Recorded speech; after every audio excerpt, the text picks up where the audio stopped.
Mubvunzo wangu wekutanga mukoma silent killer ndewekuti uyu anonzi silent killer anorarama nei silent killer? Nekuba. Pangave paine dambudziko here rinoita kuti imimi musasiye kuba? Dambudziko ritori pakuti nyika yedu kamudhara ndoifima kuti mutenga yanaka.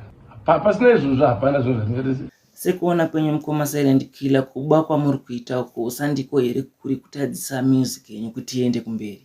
Komisi haisi kuita zvoenda mberi nei? Haikuenda kumberi vanhu. Vanoenda kumberi vanongoenda kumberi. Munotarisirwa here kuti muchaenda kumberi? Vanoenda kumberi mudhara, vanoenda kumberi. Maize. Bhuzi vemberi ndiyo vechemberi. Ya guys, ndovimba muri kuzvinzwira vachitaura vega mukoma silent killer.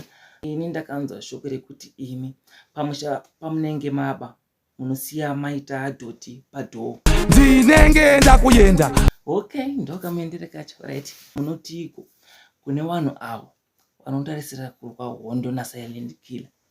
Vano samira pasi sepilo ndovamhanyisa makilo. Mukoma silent killer ndinoona sekunge zviri easy.